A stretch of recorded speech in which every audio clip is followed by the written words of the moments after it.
የተለያዩ ሙኻለፋዎች እንዳሉ ሁሉ በጾማችንም አውቀንም ይሁን ሳናውቅ ወይም ደግሞ ሰዎች ሲያደርጉ ሰዎች የሚሰሩትን በማየት በመከተል እነከሌ ስለሰሩት እያለን የምንሰራቸው ይሁን ወይም በመዘናጋት ይሁን እንደዚሁ ጾማችን ላይ ቁርአን ያላዘዘውን ሐዲስ ያላዘዘውን ነብዩ መሐመድ ሰለላሁ ዐለይሂ ወሰለም ያላስተማሩትን በመዳፈር ጾማችን ወይ ጎዶሎ እንዲሆን ወይ ጾማችን ደግሞ እንዲበላሽ የሚያደርጉ በርካታ ነገራቶች አሉ። الحمد لله الذي هدانا للإسلام وما كنا لنهتدي لولا أن هدانا الله أحمده سبحانه وأثني عليه ثم الصلاة والسلام على نبينا محمد وعلى آله وأصحابه ومن صار على نهجه وتمسك بسنته إلى يوم الدين ثم أما بعد أيها الصائمون الكرام يزاري الملك كثم قار የሚነሱ አንዳንድ ሙኻለፋቶች አንዳንድ ጥፋቶችን የሚያስታውስ ይሆናል። ከሁሉም በማስቀደም ኡሲ ነፍሲ ወኢያኩም ቢተቅዋላሂ ዐዘ ወጀል لأن التقوى مفتاح لكل باب الخير الله سبحانه وتعالى በመፍራት ነፍሴንም እናንተንም አደራላል። የጾማችንም ትልቁና ዋነኛው ግብ አላህ ስብሓነሁ ወተዓላ መፍራት እንደሆነ አላህ ስብሓነሁ ወተዓላ ነግሮናል። ጾምን የደነገገብን እንድንጾም ያደረገው አላህ ስብሓነሁ ወተዓላ ለዓለኩም ተተቁን ብሏል። አላህ ስብሓነሁ ወተዓላ ትፈሩ ዘንድ ነው ብሏል። ይህ ተቅዋ አላህ ስብሓነሁ ወተዓላ መፍራት እንግዲህ ሁል ጊዜ የአንድ ሙእሚን ደእቡ ሊሆን ይገባል፣ ባህሪው ሊሆን ይገባል፣ ሊላበሰው ይገባል። ረመዳን ቢሆንም ከረመዳን ውጪም ቢሆን በሰዎች መካከልም ቢሆን ለብቻውም ቢሆን አላህን ስብሓነሁ ወተዓላ ምንጊዜም ሊፈራ ይገባል። ኢተቂላህ ሐይቱማ ኩንት እንዳሉት ነቢያችን ሰለላሁ ዐለይሂ ወሰለም የትም ቦታ ብትሆን አላህን ስብሓነሁ ወተዓላ ፍራ። መስጊድም ሆንክ፣ ስራ ቦታ ላይ ሆንክ፣ ከሰዎችም ጋር ሆንክ፣ ለብቻህም ሆንክ፣ በጨለማም በቀንም አላህን ስብሓነሁ ወተዓላ ፍራ ሲሉ ነቢያችን ሰለላሁ ዐለይሂ ወሰለም አደራ ብለዋል።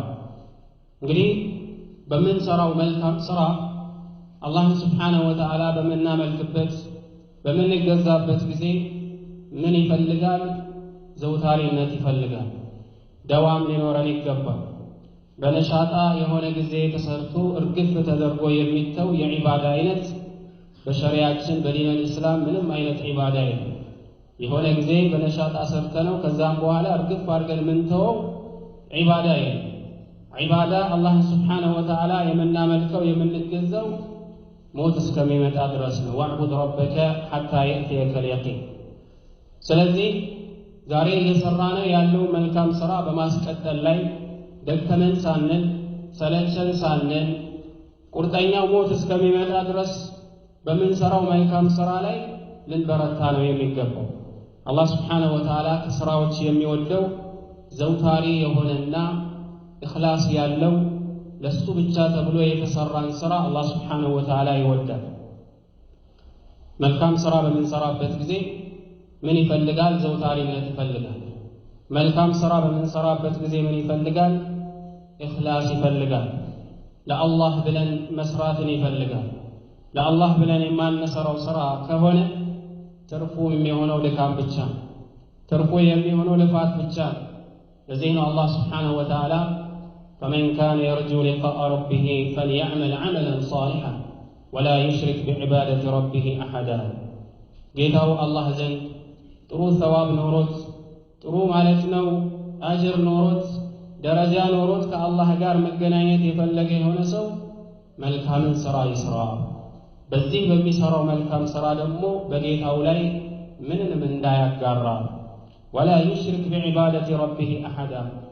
በሚሰራው መልካም ስራ ላይ የሌሎችን የፍጡራኖችን ፊት የሚፈልግበት ከሆነ የፍጡራኖችን ውዳሴ የሚፈልግበት ከሆነ መልካም ስራ ሰርቻለሁ ብሎ ማለት ነው ነፍስያው ከፍ ከፍ የሚልበት ከሆነ አደጋ ላይ ነው ያለው። ራሱን የሚያጥራራ ከሆነ አንድ ሰው እኔ የሚል ከሆነ አደጋ ላይ ወድቋል። ፈላ ተዘኩ አንፉሰኩም ነፍሶቻችሁን እንዳታጥራሩ ይላል አላህ Subhanahu Wa Ta'ala هو أعلم بمن اتقى የበለጠ አላህ Subhanahu Wa Ta'ala ፈሪ እንደሆነ ከኛ መሐከል የሚያውቀው ማን ነው? አላህ Subhanahu Wa Ta'ala በምንሰራው መልካም ስራ ላይ ኢኽላስ ይፈልጋል። ታዲያ መልካም ስራ ስንል አንዱ ጾም ነው። በሌሎች መልካም ስራዎች ላይ የተለያዩ ሙኻለፋዎች እንዳሉ ሁሉ በጾማችንም አውቀንም ይሁን ሳናውቅ ወይም ደግሞ ሰዎች ሲያደርጉ ሰዎች የሚሰሩትን በማየት በመከተል እነከሌ ስለሰሩት እያለን የምንሰራቸው ይሁን ወይም በመዘናጋት ይሁን እንደዚሁ ጾማችን ላይ ቁርአን ያላዘዘውን ሐዲስ ያላዘዘውን ነብዩ መሐመድ ሰለላሁ ዐለይሂ ወሰለም ያላስተማሩትን በመዳፈር ጾማችን ወይ ጎዶሎ እንዲሆን ወይ ጾማችን ደግሞ እንዲበላሽ የሚያደርጉ በርካታ ነገራቶች አሉ። ለዚህ ነው ነብያችን ሰለላሁ ዐለይሂ ወሰለም رب صائم ليس من صيامه إلا الجوع ምናልባት ከጾመኞች መካከል አሉ አንዳንድ ጾመኞች ከጾማቸው የሚያተርፉት ነገር መራብን መጠማትን ካልሆነ በስተቀር ሌላ የማያተርፉ አሉ። ورب قائم ليس له من قيامه إلا السهر ላይ ቆሞ የሚያድሩ አሉ። ነገር ግን ከቆሙት ነገር ማለት ነው የሚያተርፉት ነገር ምንም ነገር የሌለ ድካም ካልሆነ በስተቀር አንዳንድ ሰዎች ይለፋሉ ይሰራሉ፣ ነገር ግን ድካም የሚሆንባቸው አሉ። ከዚህ መጠንቀቅ ያስፈልጋል። በምን የተነሳ ነው ከተባለ እንግዲህ አላህ በሚፈልገው አይነት መልኩ ነብዩ ሰለላሁ ዐለይሂ ወሰለም ባስተማሩት አይነት መልኩ ዒባዳ የማይፈጸም የማይተገበር ከሆነ መልፋታችን ብቻ ዋጋ ሊያሰጥ አይችልም። ስለለፋን ብቻ ዋጋ እናገኛለን ማለት አይቻልም። አንድ ስራ አላህ ዘንድ ማለት ነው ዋጋ የሚኖረው ሁለት ቁልፍ የሆኑ ማለት ነው ሸርጦች አሉ፣ መሟላት ያለባቸው ነገራቶች አሉ። አንደኛው እንግዲህ ኢኽላስ ነው፣ ለአላህ ተብሎ መሰራት ነው። ሁለተኛው ደግሞ ምንድነው? ነብያችንን ሰለላሁ ዐለይሂ ወሰለም ተከትሎ ማለት ነው መፈጸም። ያንን ዒባዳ ያንን መልካም ስራ ስንሰራ ነብዩ መሐመድ ሰለላሁ ዐለይሂ ወሰለም በምን አይነት መንገድ ነው የሰሩት የሚለውን ነገር ማስታወስ ያስፈልጋል ማለት ነው። እንግዲህ በዚህ ረመዳን ከሚሰሩ ማለት ነው ሙኻለፋቶች መካከል አደገኛው ከሆነው አንደኛው ምንድነው? በረመዳን በቀኑ ክፍለ ጊዜ ማለት መብላት መጠጣት بغير عذر شرعي ሸርዓዊ የሆነ ዑዝር ሳይኖር ማለት ነው መብላት መጠጣት ይሄ ከባድ የሆነ አደጋ ነው። ለዚህ ለተከበረው ወር ለረመዳን አላህ Subhanahu Wa Ta'ala አድርሶት ሲያበቃ ስንትና ስንት ሰዎች ሲመኙት ሲናፍቁት የነበሩ ነገር ግን አላህ ያልወፈቃቸው ወደ አኺራ ይሄዳሉ። አላህ አድርሷቸው ደግሞ መጾምን እየተመኙ ለመጾም እድሉን ሳያገኙ ፍራሽ ላይ ተኝተው ይሄንን የሚመኙ አሉ። ሳይታመም ሲሐ ያለው ጤንነት ያለው ምንም አይነት ዑዝር ሳይኖረው ማለት ነው በቀኑ ክፍለ ጊዜ የሚበላ የሆነ የሚጠጣ የሆነ ሰው ትልቅ አደጋ ላይ ነው ያለው። ይሄንን አስመልክቶ ነብያችን ሰለላሁ ዐለይሂ ወሰለም ከዕለታት አንድ ቀን አንድ ህልምን ተመለከትኩኛል። የነብያቶች ህልም ሐቅ ነው፣ እውነት ነው፣ ወህይ ነው፣ ከአላህ Subhanahu Wa Ta'ala የተላለፈ መልእክት ነው። ይህ ህልም ያለ ሁለት ግለሰቦች ማለት ነው መጥተው ሁለት ጡንቻዎቼን የእጆቼን ጡንቻዎች ይዘው ወደ አንድ ተራራ ቦታ ወሰዱኝ ይላል። እዚህ ተራራ ላይ ውጣ አሉኝ። ይሄንን ተራራ ስመለከተው በጣም አስቸጋሪ ነውና መውጣት አልችልም አልኳቸው። አንተ ውጣ እኛ ገር እናደርግልሃለን ተባልኩኝ። ከዛም በኋላ ወጣሁኝ ይላል። መሃል አካባቢ ተራራው መሃል አካባቢ ስደርስ ከዛ የሆኑ ድምጾችን ሰማሁ። እነዚህ ድምጾች ምንድናቸው ብዬ ጠየቅኩኝ ይላል። ይሄ ድምጽ የጀሃነም ሰዎች በሚቀጡበት ጊዜ የሚያሰሙት ድምጽ ነው ተባልኩኝ። ከዛም በኋላ ይዘውኝ እንደገና ወደ ላይ ወጣሁኝ። የሆኑ ሰዎችን ተመለከትኩኝ። እነዚህ ሰዎች ወደ ታች ማለት ነው ራሳቸው ወደ ታች ተዘቅዝቆ በተረከዛቸው ወደ ላይ ማለት ነው ተንጠልጥለው ተመለከትኳቸው። ከግራና ከቀኝ ያለው አፋቸው ተሰንጥቆ ደም ሲፈስባቸው ተመለከትኩኝ። ጭንቅላታቸው ወደ ታች ነው፣ እግራቸው ወደ ላይ ነው። እነዚህ እነማን ናቸው ብዬ ጠየቅኩኝ። هؤلاء الذين يفطرون قبل تحلة صومهم እነዚህ እንግዲህ ረመዳን አላህ አድርሷቸው ሲያበቃ መብላት በሌለባቸው ጊዜ ላይ የሚበሉ ናቸው ወቅቱ ሳይደርስ የሚያፈጥሩ ናቸው በማለት ተነገረኛል ነብያችን ሰለላሁ ዐለይሂ ወሰለም ሐዲሱ ሰሂህ በረመዳኑ ክፍለ ጊዜ የሚበላ የሆነ ሰው ይህ አይነት ከባድ የሆነ አደጋ አለ ሌላው በረመዳን ክፍለ ጊዜ ከሚፈጠሩ ወይም ከሚከሰቱ ሙኻለፋቶች ምንድነው ቀኑንና ሌሊቱን ማደባለቅ ወይም መቀያየር ቀኑን ሌሊት ማድረግ ሌሊቱን ቀን ማድረግ عند بعض الناس ይሄን አንዳንድ ሰዎች ዘንድ የተለመደ ነው ይህ ማለት ቀኑን ተኝቶ ይውላል በእንቅልፍ ነው የሚያሳልፈው ማለት ሌሊቱን ደግሞ ሰሃር ላይ ነው ያለው ቁጭ ብሎ ነው የሚያሳልፈው ቁጭ ብሎ ነው የሚያሳልፈው ሲባል ደግሞ አላህ በሚወደው ነገር አይደለም አላህ በሚጠላውና በማይወደው ነገር ላይ ቁጭ ብሎ ያሳልፋል ይህ አላህ Subhanahu Wa Ta'ala ሌሊቱን ምናርፍበት ቀኑን ከስብ ሐላል የሆነ ከስብ ምን ከስብበትን ይህ አይነትን የኑሮ ማለት ነው ስርዓት በእኛ ላይ የደነገገው ገልብጠው በዚህ አይነት ሁኔታ የሚያከናውኑ የሆኑ ሰዎች የተለያዩ ሙኻለፋቶች ላይ ይወጣሉ ሌሊቱን ምን በሚያደርጉበት ጊዜ ሌሊቱን ቁጭ ብለው በሚያድሩበት ጊዜ ብዙ ነገራቶች ብዙ ሙኻለፋቶች ላይ ነው የሚወርቁት ከዛ መሐከል ሱብሂ ሰላትን በጀማዓ ከመስገድ ይርቃል ወደ መስጊድ ከመምጣት ማለት ነው በጀማዓ ከመስገድ ይርቃል ለምን የሚደክማቸው ወደ አነጋጉ ላይ ማለት ነው ይደክማቸዋል ፈጅር ከመድረሱ በፊት ምን ያደርጋሉ ይተኛሉ ከዛም በኋላ ሱብሂ ሰላትን ሳይሰግዱ እንዲሁ ፀሐይ ይወጣባቸዋል ማለት ነው እንደዚሁም ቀኑን ክፍለ ጊዜ ኢባዳ ማድረግ ሲገባቸው ሌሊቱን ቁጭ ብለው ስላደሩ የተለያዩ ማላዓኒ የሆኑ ነገራቶችን እየፈጸሙ ስላደሩ ቁርአን መቅራት የለም መዘከር የለም የተለያዩ ማለት ነው ኢባዳዎችን ማከናወን የለም ይሄንንም ነገር ምን ያደርጋሉ ያሳልፋሉ ማለት ነው ይሄንን ልንጠነቀቅ ይገባል ወከዛሊክ ረመዳን ላይ ከሚፈጠሩ ማለት ነው ስተቶች መካከል አንደኛው እና ሌላኛው ምንድነው ረመዳን ሁላችንም እንደምናውቀው ረመዳን ማለት የተውበት ወር ነው ረመዳን ወሊላሂ الحمد መሳጅዶች የሚሞሉበት ረመዳን የብዙ ሰዎች ስነ ምግባር ማለት ነው የሚስተካከልበት በእኛና በአላህ መካከል ያለውን ግንኙነት የምናስተካክልበት በእኛና በጎረቤቶቻችን በጓደኞቻችን መካከል ያለውን ግንኙነት የምናስተካክልበት እጅግ ማለት ነው ልዩ የሆነ ለውጥ የምናገኝበት አጋጣሚ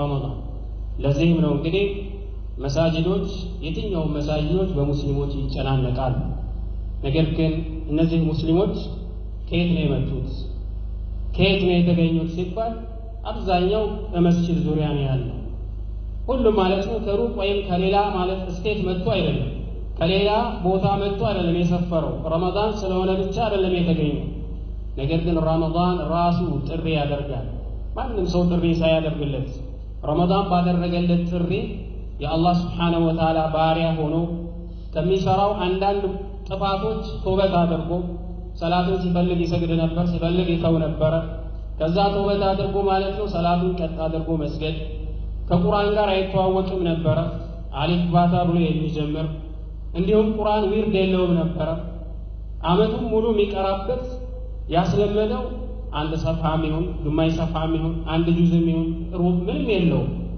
ረመዳን ሲመጣ ግን ለማክተም ሽቅድድሙ ልዩ ነው ማለት ነገር ግን ይህ እስከ መቼ ድረስ ነው መቆየት ያለበት ከሰዎች መካከል ልክ ረመዳን ሲያበቃ ኢባዳ ሁሉም ያበቃል ወደ መስጊድ ሲመላለስ የነበረው ነገር ይቀራል ሰላት ላይ ጀማዓ የማያልፈው የነበረው እሱ ማለት ነው ይቀራል ቁርአን ሲቀራ የነበረው ምናልባት ረመዳን 10 ጊዜ ያክትሞ ሊሆን ይችላል 15 ጊዜ ያክትሞ ሊሆን ይችላል ነገር ግን ረመዳን ከወጣ በኋላ የሚቀጥለው አመት እንገናኝ የሚል ይመስላል ከዛም በኋላ ከፍቶ የማያይ ከዚህም አልፎ ማለት ነው እንግዲህ ሶላትን የኢስላም ምሰሶ የሆነው ሶላትን የሚተዋል ረመዳን አበቃ ሲባል ረመዳን ተጠናቀቀ ሲባል አብሮ ከሰላቱ ጋር አብሮ የሚወጣ በጣም የሚገርማችሁ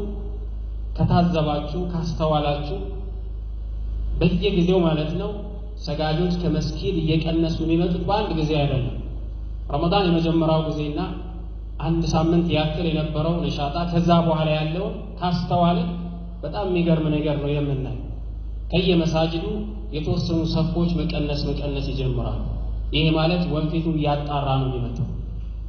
ሰባት ያለው ጽናት ያለው ወዕቡድ ረበከ ሐታ የእትየከ ልየቂን አላህን ስብሓነሁ ወተዓላ ስታመልክ ስትገዛ ሞት እስከሚመጣ ድረስ አላህን ተገዛ በተባለው መመሪያ ላይ የሚጸኑ የሆኑ ሰዎች እስከ መጨረሻው ድረስ ትግል ያደርጋሉ። ነዓም ረመዳን ላይ የሆኑ ዒባዳዎችን ሊያበዙ ይችላሉ፣ ዒባዳ ሊጨምሩ ይችላሉ፣ ነሻጣ ሊጨምሩ ይችላሉ። ከረመዳን በኋላ እንደዛ ላይሆኑ ይችላሉ። ነገር ግን ገና ካሁኑ ምልክቶች እያየን ያለ ነው ማለት ነው። ገና ካሁኑ ራሳችንን ልንመለከት ይገባል።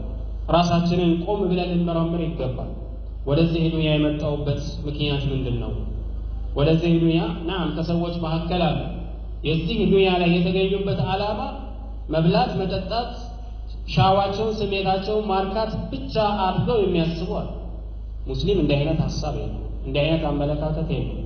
ይሄ ኩፋሮች ጋር እንዲህ አይነት አመለካከት ሊኖር ይችላል። ደሞም ነው እንዲህ አይነት አመለካከት ነው ያለው። ሙስሊም ግን ወደዚህ ምድር የመጣበት ትልቅ ዓላማ ነው፣ ትልቅ ግብ ነው። እዚህ ዱንያ ላይ ምናልባት የሚቆየው የተወሰኑ ዓመታት፣ በዚህ ዓመታቶች ውስጥ ማለት ነው አላህን አመልኮ አላህን ተገዝቶ የአኺራ ቤቱን ገብቶ እውነተኛ ወደ ሆነው ዘውታሪ ወደ ሆነው ወደ አኺራ የተስተካከለ ወደ ሆነው ቤቱ ለመሄድ ነው ጥረት የሚያደርገው። ረመዳን ውስጥ የምናመልከው አምላክ አላህ ስብሓነሁ ወተዓላ ከረመዳን በኋላም ራሱ አላህ ስብሓነሁ ወተዓላ አሁን ነው ንያችን መስተካከል ያለበት። አሁን ካልተስተካከለ እየተንጠባጠብን ከሚንጠባጠቡ ሰዎች እኔ ልሆን እችላለሁ፣ አንተ ልትሆን ትችላለህ፣ አንቺ ልትሆን ትችላለች። ይሄ እንዳይሆን ማለት ነው አሁን ራሳችንን ከነፍስያችን ጋር ሙሐሰባ ልናደርግ ይገባል። ሌላው ረመዳን ላይ ካሉ ሙኻለፋቶች ምንድነው? በተለይ ሱህር አካባቢ የሚፈጠሩ አንዳንድ ሙኻለፋቶች አሉ። ያም አዛን እየተባለ የፈጅር አዛን እየተባለ ሰዎች ምግብ ይበላሉ፣ የሚጠጡ አሉ፣ ምግብ የሚያቀራርቡ አሉ ማለት ነው። አዛኑ እስከሚጨረስ ድረስ ችግር የለበትም በሚል አጉል ምልከታ የሚበሉ የሚጠጡ ሰዎች አሉ። ጥንቃቄ ሊያደርጉ ይገባል። በመሰረቱ ማለት ነው አንድ ሰው ሊከለከል የሚገባው ሊታጠብ የሚገባው ፈጅር ሳዲቅ ከወጣ ጊዜ ጀምሮ ከሚበሉ ከሚጠጡ ነገራቶች ጾም ከሚያጠፉ ነገራቶች ሊቆጠብ ይገባል ማለት ነው። ምናልባት ሙአዚኖች ይሄንን ወቅት ይጠብቃሉ አይጠብቅም ራሱን የቻለ መስአላ ከመሆኑም ጋር ጥንቃቄ ልናደርግበት የሚገባ ነገር አለ። ይህ ማለት አንዳንድ ሰዎች ጥንቃቄ ለማድረግ ብለው ከ10 እና ከ15 ደቂቃ በፊት መብላትን እና መጠጣትን ሐራም የሚያደርጉ አሉ። ይሄም አግባብ አይደለም። ምክንያቱም ወኩሉ ወሽረቡ حتى يتبين لكم الخيط الأبيض من الخيط الأسود إلى آخره ያለው አላህ Subhanahu Wa Ta'ala እኛ አስቀድመን 10 ደቂቃ 15 ደቂቃ እንቅልፋችን ብንነሳ ሐራም የሚያደርግብን ነገር የለም። ለምን አንዳንድ መሳጅዶች ላይ ተሳሃሩና ተኸለሉ የሚባልበት አጋጣሚ አለ። ይሄ የሚባለው 10 ደቂቃ በሚቀርበት ጊዜ 15 ደቂቃ በሚቀርበት ጊዜ ሙአዚኑ ማይክሮፎን ከፍቶ ተኸለሉ ይላል። አሁን ከምግብ ተቆጠቡ እንዳትበሉ ሐራም ነው ብለው የሚቆጠቡ አሉ። ያልበላ የሆነ ሰው መብላት ይችላል። በለንደው በሐዲስ ላይ እንደመጣው አዛን እያለ ምናልባት ለመጠጣት ያዘጋጀው እጁ ላይ ያዘጋጀው ነገር ካለ ግጥም አድርጎ አንድ ጊዜ መጠጣት ይችላል። ይሄ ሩክሳ መጥቶለታል። ይሄ ማግራሪያ መጥቶልናል። ይሄ ዲናችን ምን ያክል ገር እንደሆነ የሚያሳይ ከሁለቱም ሳንሆን ከዛኛው ከድንበር እንዳለፈው ከዚህኛው ማለት ነው እንደዚሁ ሙተሳሂል ከሆኑት ቸልተኛ ከሆኑት ሳንሆን ምን ጊዜ ወሰጥያን ሚዛናዊነትን ይዘን ልንጓዝ ይገባል ማለት ነው። ወከዛልክ በጾም ላይ ከሚፈጠሩ ሙኻለፋቶች ንያን አስመልክቶ ነው። ሌላው ንያ ሁላችንም እንደምናውቀው ያለ ንያ ጾም እንግዲህ አይጾም። ነቢያችን ሰለላሁ ዐለይሂ ወሰለም ንያን በሌሊቱ ክፍለ ጊዜ ያላስገኘ የሆነ ሰው ጾም የለውም ብለዋል። ንያ ፈጅር አሳዲቅ ማለት ነው ከመግባቱ በፊት ንያ ልናስገኝ ይገባል። ይሄ ንያ ምን ብለዋል ዑለማዎቹ ሲያብራሩ የ30ውንም ቀን አንድ ጊዜ አንሶ መነየት ይችላል። ረመዳን ጾማለሁ ብሎ ከነየተ በየጊዜው መደጋገም ወይም ማሰብ አይጠበቅበትም ብሏል። ኢላ በመሐከል የሚያስፈርስ ነገር የገጠመው ካልሆነ በስተቀር ምናልባት ሙሳፊር ሆኖ በልቶ ከሆነ ወይ በሽተኛ ሆኖ በልቶ ከሆነ ይሄን ንያው መጀደድ አለበት። ያለበለዚያ ለእያንዳንዱ ማለት ነው ለእያንዳንዱ ቀን ንያን በምላሱ እየተናገረ ድምፁን ማለት ነው ከፍ እያለ ነዋይቱ ሰውመ ገዲን አናዳኢን እያለ ማለት ነው የዚህን የዓመት ረመዳን ለመጾም ነይቻለሁ ፈርድ የሆነውን አዳ እያለ የሚተነትነው ነገር ለእያንዳንዱ ቀን የለም። በል አንድ ጊዜም እንኳን በእንዲህ አይነት ሁኔታ የሚናገረው ነገር የለም። ይሄም አንዳንድ ቦታዎች ላይ የሚስተዋሉ ናቸው። ንያ ማለት መሐሉሃ አልቀልብ የንያ ቦታው ልብ ላይ ወተለፉዙ ቢሃ ቢድዓ በምላስ መናገር ቢድዓ ፈጠራ ነቢ ሙሐመድ ሰለላሁ ዐለይሂ ወሰለም ያስተማሩን ኢነመል አዕማሉ ቢንኒያት የንያ ቦታው የት ነው? ልብ ላይ ስሑር ተነስተን ምን በላ ከሆነ ንያ ማለት ይሄ አስገኝተን አይደለም። ይሄንን እንዳልኩት መጀመሪያ ላይ ወሩን በሙሉ ለመጾም ማለት ነው የነየተ የሆነ ሰው በዚሁ ማለት ነው መብቃቃት ይችላል ማለት ነው። ሌላው ረመዳን ላይ ከሚፈጠሩት ሙኻለፋቶች በርካታ ቢሆኑም ሰዓት ስለደረሰብኝ ያሳጥረዋለሁ። ከዛ መካከል ምንድነው ومن أعظم المخالفات الاحتكاك بالأعمال الشركيات والبدعات والخرافات عند قرب الإفطار وبعده مباشرة በዚህ ረመዳን ላይ በዚህ በተከበረው ወር ትንሽ መልካም ስራ ሰርተን ብዙ ተባስቶ ማለት ነው ለአላህ የምንቃረብበትን መልካም ስራ ከመስራት ይልቅ አላህ Subhanahu Wa Ta'ala በማስቆጣት የተለያዩ ስራዎችን እየሰሩ ወይ ሽርክያቶች ላይ ወይ ቢድዓዎች ላይ ወይ ኹራፋት የሆነ በዲን ውስጥ አስል የሌለውን ነገር በማምጣት ወደ አላህ እንቃረባለን ብለው የሚደክሙ ሰዎች አሉ። ይሄ ሌላኛው ጥፋት ነው። ለምሳሌ ከአፍጥር የተወሰኑ ደቂቃዎች ቀደም ብሎ ማለት ነው ሰዎች ይሰበሰቡና ከዛም በኋላ የተለያዩ ማለት ነው አዝካር ብለው የሚያስቡትን ነገር ይላሉ። በጀማዓ ድምጻቸውን ከፍ አድርገው ዚክር ማለት በጣም ትልቁ ዒባዳ ክፍል ነው። ነገር ግን አፈጻጸም አሰራሩ በምንሰራበት ጊዜ ሸሪዓ ባዘዘው መልክ ካልሆነ በስተቀር አላህ ዘንድ ተቀባይነት አይኖረውም። በል ከአላህ ነው የምንርቀው። በዚህ ዚክር በሚሉትና በሚሰይሙት የተግባራቸው ላይ የሚሉት አንዳንድ አልፋዞች በምንሰማበት ጊዜ በጣም የሚያሳዝን ጾማቸውን የሚያበላሽ ጾማቸውን ብቻ አይደለም ምናልባትም እስልምናቸውንም የሚያበላሽ ባለማወቅ ማለት ነው ዑዝር ካልተሰጣቸው በስተቀር ማለት ነው። ያ ሪጃል አላህ አጊቱና ቢላህ ያ ሪጃል አላህ አጊቱና ቢላህ ይባላል። እናንተ ያ አላህ ወልዮች ሆይ ያ ሪጃል አላህ አጊቱና ቢላህ በአላህ ይሁንባችሁ ከጭንቃችን አውጡን ይላል። ሱብሃንአላህ ይላል። ከጭንቃችን አውጡን በአላህ ይሁንባችሁ። መለመን ያለበት ማን ነው? አላህ ነው። አሁን ግን እዚህ ቦታ ላይ ይሄን አረብኛውን ምን አድርገውታል? አላህን መለማመኛ አድርገውታል።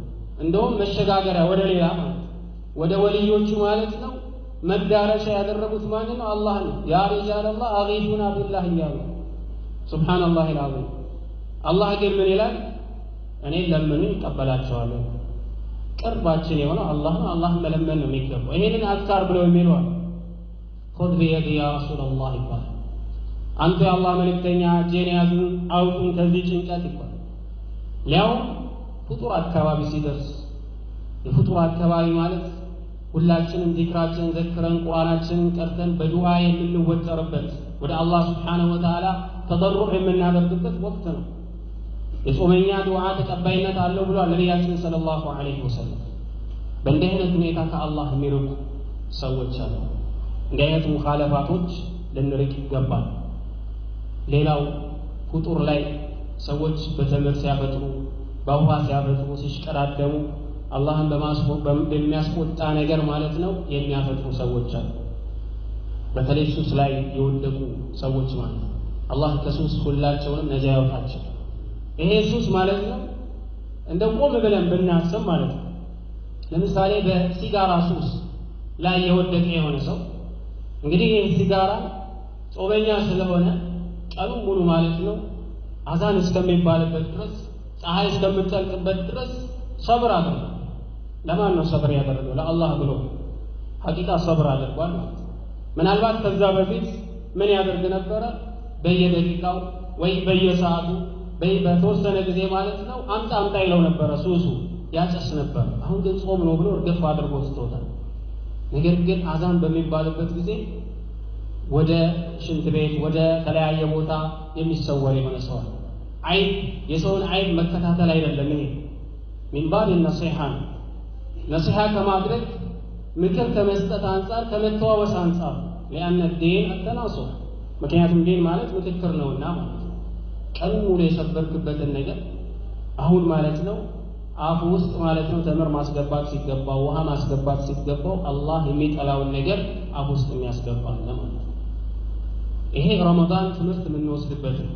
ሱስ ያለብን ሰዎች ከሱሳችን የምንወጣበት የተለያየ ማለት ነው በእኛና በአላህ መካከል አላህ እንጂ ማንም የማያውቀውን ጥፋት ያለብን ሰዎች ቆም ብለን ማለት ነው አስበን ተውበት የምናደርግበት ወደ አላህ የምንመለስበት አጋጣሚ። ይሄ ረመዳን መጥቶ ከሱስ ካልወጣን ይሄ ረመዳን መጥቶ ማለት ነው ትላንት የነበረንን ባህሪ ማለት ነው ካላስተካከለ ምንድነው ምን አይነት ፎርሳ ነው ምን አይነት እድል ነው የምንጠብቀው? ከዚህ የተሻለ ነገር ሸይጣን ታስሯል፣ የጀሃነም በሮች ተዘግተዋል፣ ነፍስያ በጣም ተዳክማለች። ምን አይነት አጋጣሚዎች ይገኛል? ቆም ብሎ ማለት ነው በዚህ አይነት ፈተና በዚህ አይነት ሙኻለፋ ላይ የወደቀ የሆነ ሰው ነፍስያው መመልከት ይኖርበታል። ሌላው በመጨረሻ ማስታወስ የምፈልገው ሁለት ነገራቶች ናቸው። ጾም እየጾመ ማለት ነው ሰላት የማይሰግድ ጾም እየጾመ ሰላት አይሰግድም። ነገር ግን ይጾማል። ምን አይነት ጾም ነው ይሄ? ሰላት የዲን الإسلام ምሰሶ ነው። فمن أقامها فقد أقام الدين ያሉት ومن هدمها فقد هدم الدين። ሰላትን ቀጥ አድርጎ የሚያቆም የሆነ ሰው ዲኑን እንዳቆመ፣ ሰላትን የናደ የሆነ ሰው ዲኑን ምን አድርጎታል? ልዶታል። ሰላት ሳይሰግድ ጾም ይጾማል። በዚህ አጋጣሚ በረመዳን ለአላህ ሩኩዕ ለማድረግ ስጁድ ለማድረግ የከበደ የሆነ ሰው መስጊድ ከአላህ ቤት ጋር ከመስጊድ ጋር መተዋወቅ የከበደ የሆነ ሰው መቼ ሊገራለት? የውመል ጁሙዓ ብቻ አይደለም ሶላት ግዴታ ይሁን። ነዓም በረመዳን ብቻም አይደለም ከረመዳን በኋላም እኮ አላህን እስከምንገናኝበት ድረስ የምንሰራው ነው። ከመሆኑም ጋር ግን ረመዳን መጥቶ እንኳን ለአላህ ጎንበስ ማለት የሚከብደው ከሆነ ነፍስያውን አሁንም መመርመር ይኖርበታል። በመጨረሻ ይህ ወር ሁሌ እንደምንሰማው ሁሌ ምክር ማለት ነው እንደምንሰማው መቼም ጆሮአችን ሳይመታን አያልፍም። በየጊዜው የቁርአን ወር ነው እንባላለን፣ የዚክር ወር ነው እንባላለን። ከቁርአን ጋር ያለን ከዚክር ጋር ያለን አላህን ከማውሳት ጋር ያለን ግንኙነት ማጠናከር ሲገባል ረመዳንን እየጠበቁ ከቁርአን መሽጎል ሊያደርጉን የሚፈልጉ የተለያዩ ማለት ነው በዲን የሚነግዱ የዲን ነጋዴዎች አሉ። ያም እስላማዊ ፊልም ይላሉ፣ እስላማዊ ነሺዳ ይላሉ፣ እስላማዊ እያሉ ማለት ነው ያልሰለመው ሁሉ ማለት ነው የእስላም ልብስን አምጥተው እያለበሱ ሰዎችን ከዲን የሚያዘናጉ በርካቶች በዲን የሚነግዱ የዲን ነጋዴዎች አሉ። በእነዛ ሰዎች ሰለባ ልንሆን አይገባም። ረመዳን ጠብቆ ማለት ነው አዲስ መንዙማ የሚያወጣው ድቤውን እየመታ እየጨፈረ እስክታ እየወረደበት በረመዳን ነው። እስላማዊ ነሺዳ ብሎ የሚያመጣው በረመዳን ነው። ለምን? ቁርአን እንዳንቀራ ዚክር እንዳንዘክር መስጂድ ላይ ትንሽ እንኳን ኢዕቲካፍ አድርገን ቁጭ እንዳለን በዛ መሽጉል እንድንሆን ያደርጉናል። ሌላው በሙዚቃ መሽጉል ይሆናል። ይሄኛው ደግሞ ነሺዳ እስላሚያ ይላል፣ እስላማዊ ነሺዳ ነው ይላል። አላህ ስብሓነሁ ወተዓላ አወለም የክፊህም አና አንዘልና ዐለይከ ልኪታበ ዩትላ ዐለይሂም ይላል።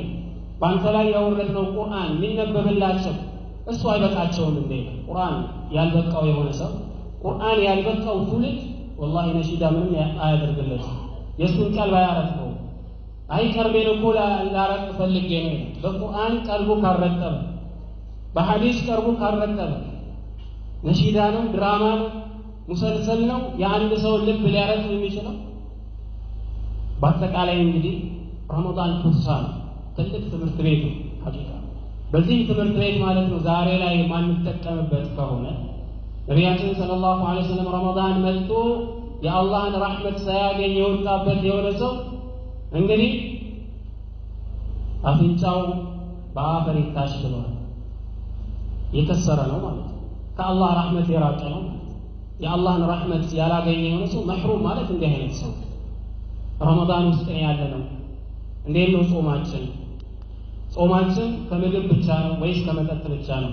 ወይስ ራሳችንን ሙሐሰባ እያደረግንበት ነው? በህይወታችን የምናገኘው ልዩ የሆነ ቁርሳ ነው። ይሄ ረመዳን አግኝተነዋል፣ ደርሰንበት። 10 ረመዳን ጾመን ሊሆን ይችላል፣ 15 ረመዳን ጾመን ሊሆን ይችላል፣ 20 ረመዳን ጾመን ሊሆን ይችላል። መደጋገሙ በራሱ ያለው ጥቅም ቢኖርም ነገር ግን ቁም ነገሩ ካገኘነው በኋላ ትላንትና ከነበርነው አህዋላችን ዛሬ ምን አስተካክለናል? ትላንት የነበርነው አህዋል ዛሬም በዛው ላይ የምንቀጥል ከሆነ አደጋ ስለሆነ በእነዚህ ምክሮች መጀመሪያ ራሴን የምመክርበት ከዛም እናንተን የማስታውስበት ስለሆነ ቆም ብለን ሁላችንም ልንተዋወስበት ይገባል። الله بسمعنا يمن التكم الله يدركن عباد الله إن الله يأمركم أن تصلوا وتسلموا على نبيكم نبي الرحمة وقد أمركم بذلك إن الله وملائكته يصلون على النبي يا أيها الذين آمنوا صلوا عليه وسلموا تسليما اللهم صل على نبينا محمد وعلى آل محمد كما صليت على إبراهيم وعلى آل إبراهيم إنك حميد مجيد اللهم أعز الإسلام والمسلمين اللهم أعز الإسلام والمسلمين اللهم تقبل صيامنا اللهم تقبل صيامنا اللهم تقبل صلاتنا اللهم تقبل منا القليل واعف عنا الكثير اللهم تقبل منا القليل واعف عنا الكثير وآخر دعوانا أن الحمد لله رب العالمين.